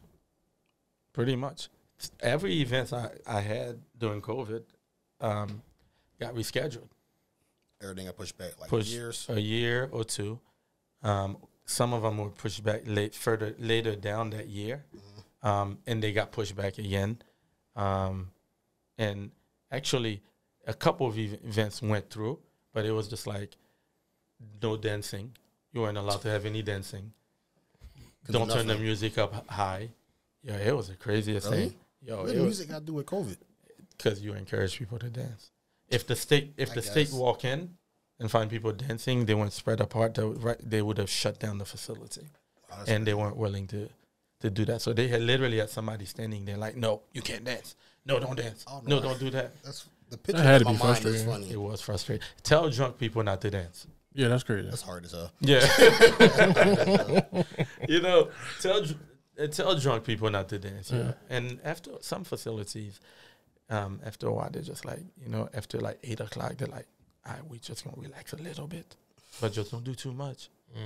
So hey, as long as the bride know it's not me and groom know it's not me, it's not, I don't have nothing to do with it. You go ahead. So would you say everything's back kind of into normal now? 100%? COVID, it's like COVID don't even exist, but it's here. Oh, it's still around. Yeah, it's I'm here. still hearing people Big time. I heard about the other thing. The monkeypox. Is that still around? I ain't hear nothing about it anymore. I've been hearing stuff here and there. Little cities here and there will catch it once in a while. Gotcha. Yeah, it was on the news for a while, but I don't hear anything about it anymore. I've seen a couple of videos. Yeah, I rarely watch TV. I don't even have TV stations anymore, so I wouldn't even know. No, I mean even they be calling me crazy because I don't watch much TV anymore. Like, Bro. Some shit you just gotta watch. You shouldn't be learning. I'm always at work, bro. Everybody at work. Not like me, though. Besides money. You know, I'm at work all day. Yeah. You what, 7 to 6, basically? I do damn near 12-hour shifts. What do you do? I'm a driver for FedEx. Word? Yeah. Oh, yeah, cool. So we're doing the same thing. I'm a driver. Oh, no, I'm a delivery driver. Yeah. I'm a delivery driver. I deliver. This truck is bigger. Yeah. Oh. I deliver. I don't know if you guys know, like the Sub-Zero's Wolf, like the stuff the movie stars have in their home, the big refrigerator. All the what are you talking about? Yeah, I deliver those to the stores that take them and install them in their places. So, while we on this, how was the gun and the truck driving? Like, what made you want to pivot to that? I had to make different decisions to change my life. Okay. For financial reasons. You don't just become a trucker just like, unless you loved it and that was something you've always thought of doing. I thought about doing it after college, actually. Really? And yeah, I thought about doing it, but I never followed through because the thing is, I'm a family man. I don't like to stay out. Yeah. You know what I mean? But going into trucking was different, bro. It was scary and different. I was leaving my family behind. You know how it is. We always together. I heard some crazy truck driver stories where, like, certain parts of the country, you got to get out of there for the sun come down or some shit. What? Yeah, like just racist ass part. Oh, they have. Yeah, so like I heard a couple wild stories. I didn't know if you experienced because you drove cross country, right? I did. So you drove to like Cali. Yeah. Oh shit! How was that experience? Fucking amazing. Really? Yeah, amazing. Yeah, it was. I got to see parts of the country, man. I was like, yo, this is beautiful. Mm-hmm. You see stuff. I'm gonna show you something. Tell you something. So you ever watch the old Western movies where when the guy when they make that sound, that theme sound, and then they're standing there, and then you see that ball rolling by, right? So I'm in Vegas, right? Mm-hmm. The shit is just rolling by, yo. I'm like, yo, look at this shit. Oh, wow. It's rolling by, and I'm just sitting there like, just watching it. And I remember my trainer was like, yo, what are you looking at? I said, yo, I'm watching a movie right now. It was crazy, man. And then it was amazing, man. I went to Salt Lake City, Utah. Mm-hmm. I parked the truck and went in the Salt Lake bed, and I got videos of it too. I'm picking up the salt and everything. Dog, I was trying to get you to join at that time. It was amazing. Mm-hmm. All throughout COVID, I went in right at the right time. When people shacked up in their house, the entertainment is closed up. Bro, I'm out. I'm making my money. Yeah. You know? You started right before COVID hit. I started 1 month, and I went out Super Bowl weekend that year, 2020. Mm-hmm. By March, they shut down the country. Yeah. Wild. March, they shut down the country. Yeah, it was right. Yeah. So it was a good thing for me because I was having a schedule conflict. I had all these gig booked. I just became a trucker. So now I had to work it out. I'm like, yo, how am I going to make this work? With all these people I got booked, I'm going to have to go out for 1 week. I work for a subcontractor for this one company. I'm going to have to not work. Yo, it was a conflict. I'm like, man, I don't know how I'm going to do this. I got to figure this out. Oh, what are you doing? Were you doing cross country or you just doing like regional? It was cross country. Oh, you started all cross. Yeah. Sheesh. So I'm like, I don't know how I'm going to do this. March. And then I also was DJing at a bar near me. And then I had that, so I was getting DJs, my other DJs to help cover when I'm not there on Fridays. Yo, it was a mess, yo. Not mess, but I'm like, my mind, I'm like, oh my God, I don't know how I'm gonna make this happen. And then March come. Country shut down. I'm getting the phone calls, we gotta reschedule. I'm like, yes. Yo, I mean, it was scary, but at the same time, I'm like, yo, when one door closes, multiple will open. You just have to trust the process. Yeah. So my schedule freed up. I'm going and I'm out. I'm traveling. I'm just going back and forth, man, from Jersey to Cali. Did you sleep in your truck? Like how was that? So you do team driving. when your trainer is driving, you're in the back sleeping. When he does 10 hours, and then you jump on, and he goes in the back and sleep for 10 hours. Oh wow! So constantly moving. Wow, that's crazy. Yeah, you constantly move. The truck is constantly moving, so you're not getting too much sleep because it's moving. You're not used to that. Yeah. And I was in a fucked up truck. Really? The AC wasn't working. Oh, it was like 1,000 degrees in the back at times. And I'm going from warm to hot. You know, like freezing. I'm talking about, no, I say warm to hot, freezing to hot. Like it just go like that. Yo, I didn't realize how cold this country was, yo, until I got out west. And I got to Cali, yo, this country is cold. Yeah. Oh my God, yo. Yo, it was but it was amazing. And then when it gets hot, it's hot. Yeah. Hot as hell. Oh my God. Yeah, I remember one time I went to Utah. The week before, dog, it was like 98 degrees. I came back the next week, it's snowing. I'm like, what? Yeah. In June. Oh wow. I said, what the? I thought we were done with this. Yeah. The snow. Dog, it was snowing. Yeah. Yeah, but when it's hot up there, it's hot. So, like, how did that work now with your DJing? So after doing that for 6 months, I knew I was going to come back home. I knew my sacrifice was only about 6 months. I was going to sacrifice being out on the road. So then I came back, and they were opening up the country, allowing events to happen. So I decided to start looking for a job where I would be, maybe I'll do Monday to Friday and be home on Fridays. And then, so I don't do anything on Fridays. I get events on Saturday. So I closed off my calendar for Fridays. The job I got was supposed to be Monday to Friday. Bro, I leave Tuesdays. I get back home on Thursdays. I was getting back home on Fridays. So now, their time, I come home on Wednesday. I leave out Tuesday and back on Wednesday. Then I come back, so I'm getting home anyway between Thursday and Friday. I'm home. So mostly I'm home Thursdays, But there was occasional times I get home on Saturdays too. That's very rare. Yeah. But most of the time I'm home on Thursdays. So that free up my schedule for the weekend, man. That I can just DJ. I have no problem on the weekend. So it works out. It works out really well. It's a great schedule, great pay. But I'm about to quit. Really? This schedule was everything I prayed for and asked for. Now, I'm. That's what's keeping me here. It's like knowing that I may never get the schedule anywhere ever if I ever decide to go back into trucking. But the goal is for me to never go back into trucking. Okay. To work on my businesses and be done. Yeah. So it's hard leaving a job like that where you got your weekend. It's cool. You're good. You can still do your thing. But if I was working for a DJ company, it's perfect because I'm running my own company. It's not anymore. So I got into this because when I was working as a social worker, a teacher, whatever, I wasn't making any money. I wasn't making any money. At those jobs, they don't pay you, bro.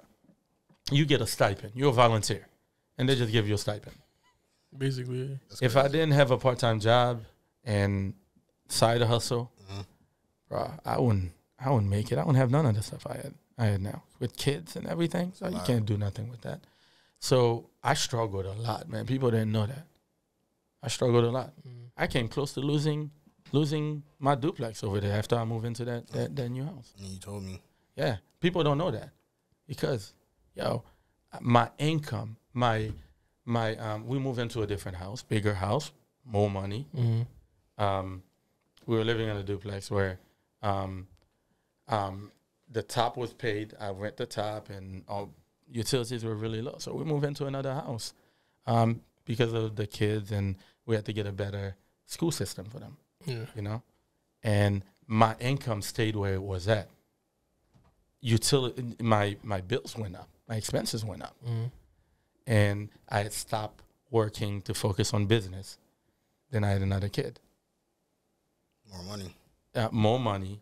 And then the time that I was allocating to is taking because my wife went back to work after having the baby.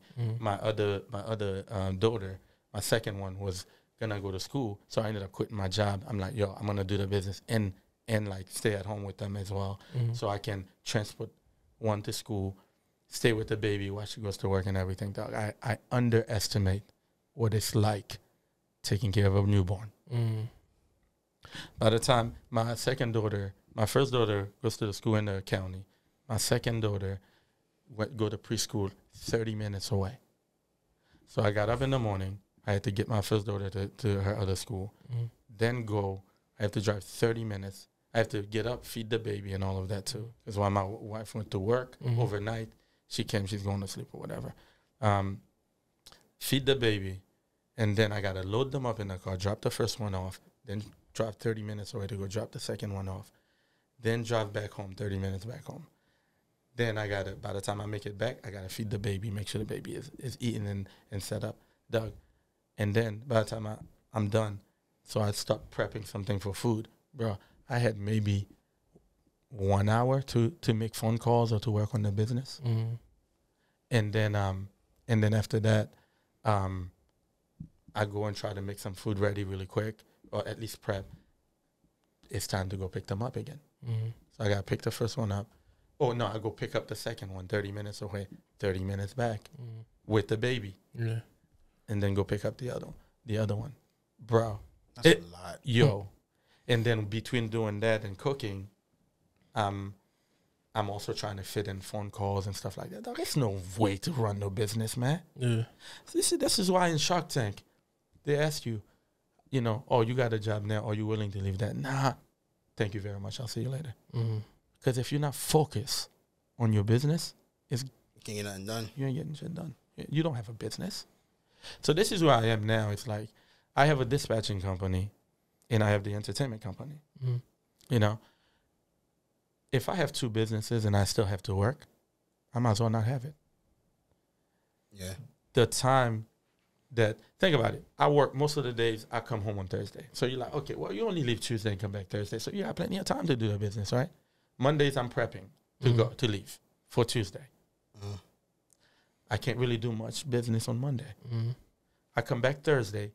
I'm freaking exhausted. Yeah. Friday, I still got to get up and get things situated. Yeah. If I have to DJ, I got to go DJ on the weekend. What time do I have to really run this business? Yeah. That time doing that middle part of the week that I'm leaving, prime time I need for the business. I'm not really working on the business as much. Now, I do make phone calls while I'm driving. Dog, you'd be surprised how much deals I close being in the truck. People don't know while I'm driving and while I'm in the back. But it's not the same thing when I'm sitting and I'm like showing people. I can't get on the computer and like do stuff with them. But I be in the back though sometimes late, 7, 8 o'clock. I'm in the back of the truck. Like some of my customers, when I reveal to them, like, listen, yeah, they're like, well, you drive a tractor trailer. How?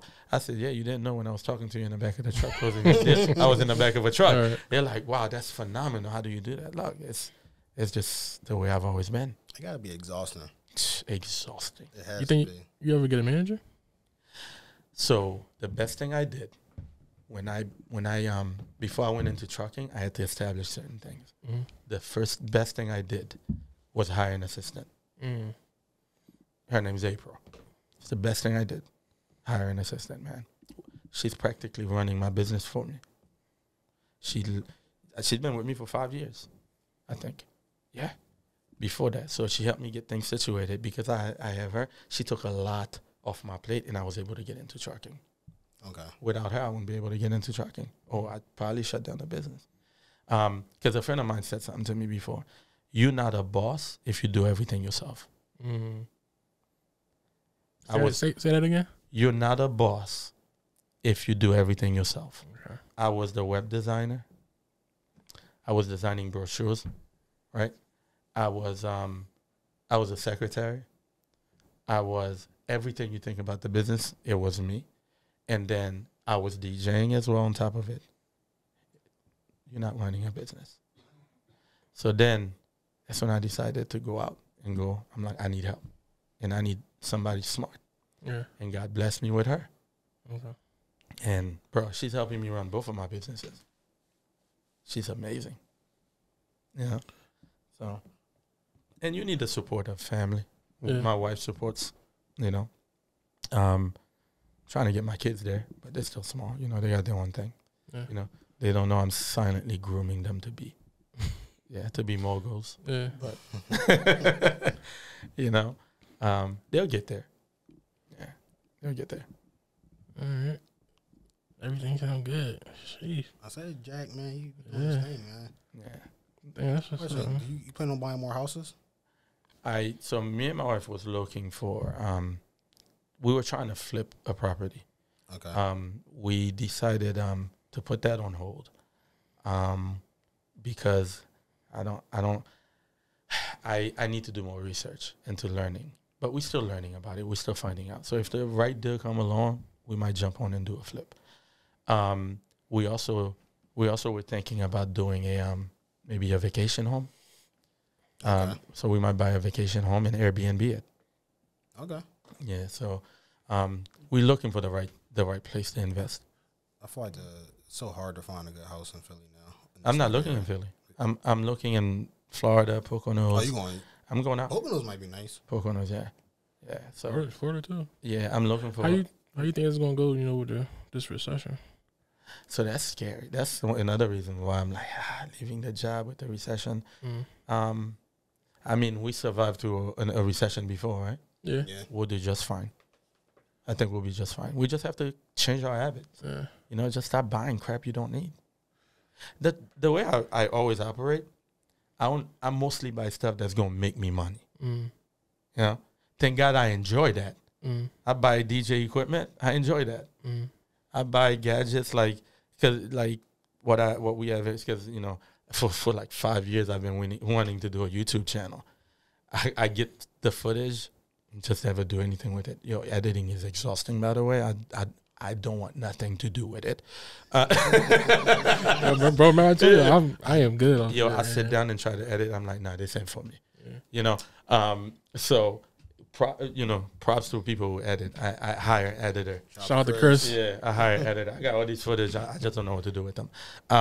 But I think with the recession, you just have to reinvent yourself.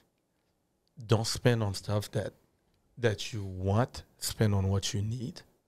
I've always been somebody, I never really spend on what I want. I only spend on what I need. The time's going to come when I spend on what I need. It's just not right now. Yeah. So whatever I buy need to bring me money. So I'm buying I bought, cameras and stuff like that because I really want to get this YouTube channel. I've been saying that for years. And I think it's about time that I really get into that. Yeah, we got to talk off air. Yeah. Toward the YouTube game. Yeah, I got to get into it, All right. So if somebody wanted to reach you to get, a DJ, where will we reach you at?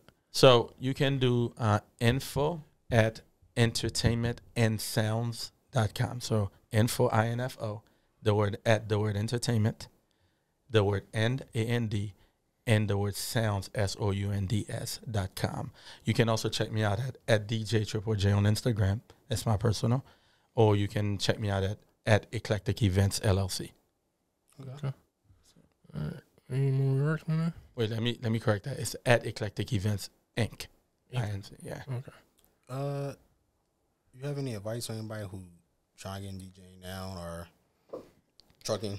Just some word of encouragement in the right direction. So if you're trying to get into, let's start with DJing. If you're trying to get into DJing, go with somebody that's like some of these kids that wants to get into it with me. They calling me like, yo, I want to apprentice with you. Do it. Don't ask them to pay you, because really some people used to charge to train you to DJ. If not, you really want to learn, go with somebody that's good and apprentice with them, because technically you should be paying them and for this training that they're giving you. Okay. Now, if I hire you as an assistant, then I'll pay you, or as a, you know what I mean. Go with somebody that knows what they're doing. Look into them, make sure they know what they're doing, and go with them. And take your time. Don't rush, because it's There's work out there. There's no need to rush. In anything, even trucking, there's no need to rush, man. Mm-hmm. Just take your time. Learn as much as you can. Learn how business go. Take a couple of business classes, because I had to find out some stuff. Mm-hmm. I found out some stuff, and through trial and error. And if I took my time, there's nothing like get practicing for whatever it is you're doing, right? But also a little bit more preparation would make things a lot easier. And in terms of trucking, if you're gonna get into trucking, right now, man, if you want to change your life, go into trucking. Financially, you want to change your life, and you work hard. You have to work hard. It's a lot of unprofessional truckers out there. I would say majority of the industry is like that. That's why they can't find reliable truckers, and that's why if you come in. And so what I did, I brought the same mentality I have for my entertainment company to trucking. That's why the feedback I get from the customers, they tell me, yo, the CEO of this company was here. Mm-hmm. She's like, yo, I told him you're the best trucker I've ever seen here. Dog, that speaks volume. Yeah. For them to say that, yo, and mind you, I don't have as much experience as the rest of those guys. You have people coming in with 5-10 years experience. Mm-hmm. Somebody to say that, like, yo, I make sure I told them. And it's not one store, it's multiple stores saying, you're the best trucker I've ever seen. Why? I come in, I'm trying to be careful. I show up on, early. Mm-hmm. I deliver, I double, triple check everything. Yo, the best thing is, how you doing, sir? Mm-hmm. Most truckers are rude as hell. I'm not being rude to you. How you doing, sir? Was everything to your liking? Yeah. So just being nice and professional, bro. Mm-hmm. Because that's an industry that's full of unprofessionalism. Mm-hmm. But you come in professional, that sets you apart from the rest. Come in there with a professional mindset. That's the best thing. Treat it just like that. You'll be just fine. It'll change your life. Yeah, I'm ready to step in that field. I'm moving to, huh? You getting your CDL? Yeah. I'm moving to Atlanta next month. So once I get there, I'm ready to start, studying up and getting everything prepared. Yeah, I would get my CDL. Pay for it yourself. Mm-hmm. That way you don't owe no school. No, don't owe no job if you get it with one of those. It depends. I don't know what you. I was thinking about getting through FedEx. Then you're gonna owe them to work for them, right? Unless since you you gotta, already work for them. No, so since I'm already there, I don't have to pay for anything except the permit. Okay. And then you have to work for FedEx for 1 year. That's what I don't like. Yeah. I paid for it out of pocket. Yeah, which I don't mind because I like FedEx. I don't have no issues with FedEx, so I wouldn't mind giving them that 1 year. What I didn't want. So some of the job I work for right now. Let's not talk about them. Let's talk about other people I met. Their experience. They'll get with this company pay for school for them. Mm-hmm. So now you got to work with them for 7 months or whatever their contract is, or a year. Mm-hmm. You can't leave. What if they're only paying you $400 a week? Oh yeah, that's a kicker. Because what you're doing is different than tractor trailer. Yeah. So what if the situation is not good for you, ideal? So what are you gonna do? You stuck. You can't go nowhere, or you gotta pay them back for all that money. Yeah. So I didn't want to give no job that much power over me. Mm-hmm. I pay for it out of pocket. Yeah. And then I get to go wherever I want. Yeah. That's why I would tell somebody, unless, listen, our situations are different. Yeah.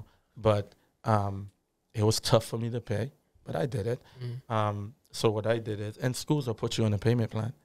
And then even after you graduate, you're working, you make payments to them. Yeah. So there are ways. Yeah.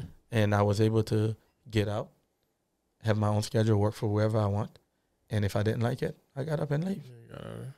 I can't tell you the stories I heard people that went to school for other companies. I heard horror stories. They were making like $400 a week, yo. Imagine if I was making that. $300 a week? Yeah. That ain't no money. Because they ain't giving them no loads. They're having them sitting and getting the miles. They're just sitting, bro. That's ridiculous. It happens more than you think. Yeah, more than you think. That's when Quentin was warning me about that. Yeah. Yeah, because he's like, yo, you get your CDL, and then you can make bank. Yeah. Yeah. FedEx, thank God. They If you did go with them, how much would they pay you for that year? I think in Atlanta it's like 30. It's not bad. 30 or 31. It's only for that 1 year, right? Yeah, but you got to rock with them for 1 year. 30, 31 what? Dollars an hour. That's not bad. That's good. Yeah. And as you get more experience, man, your pay goes up. Yeah. Just don't have no accidents. Yeah. And your pay, and you get to go with the better paying companies. Yeah. They got some companies out there that pay. Walmart? Really? Oh my God, Walmart is a great trucking company to work for. Really? Oh yeah. I think you walk in the door, from what I heard, making like $90,000 to $100,000 a year.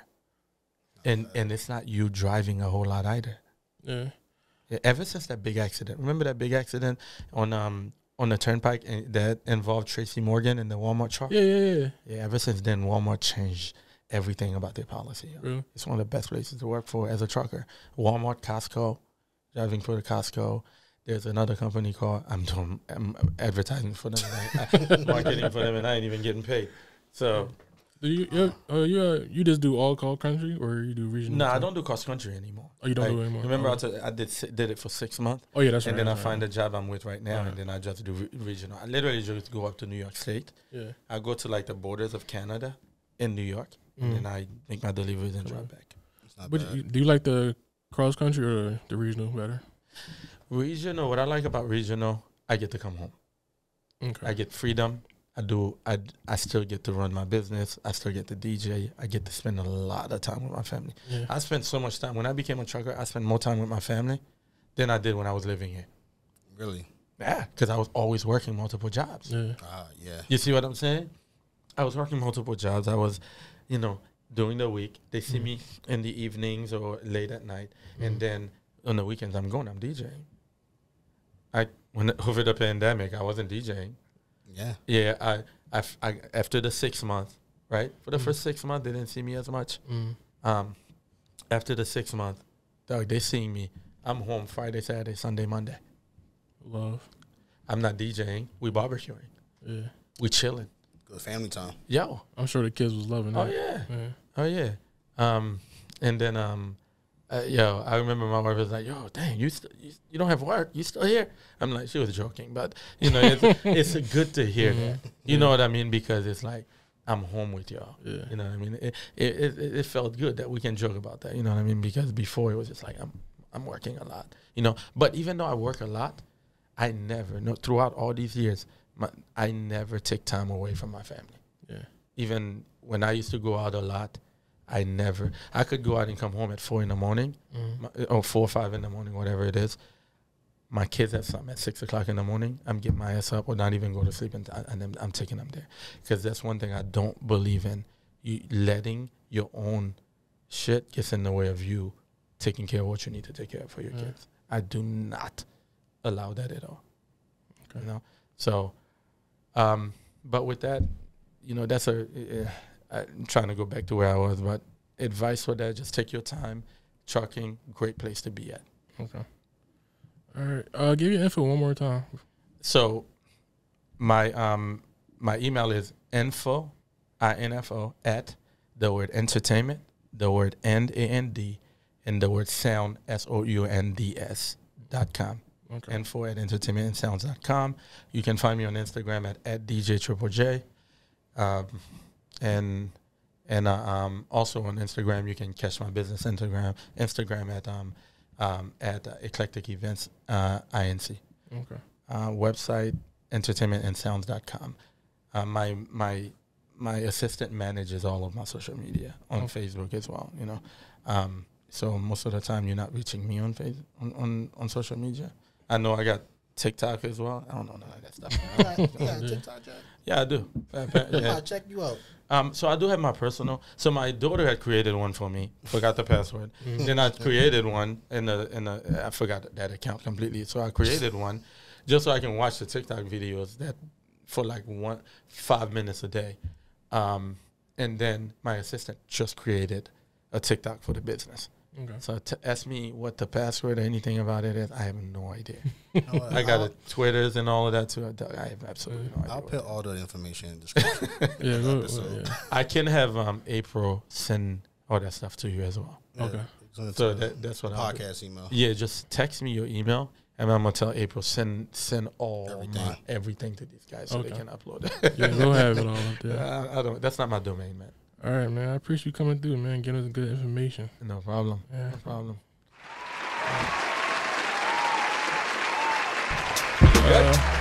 Yeah.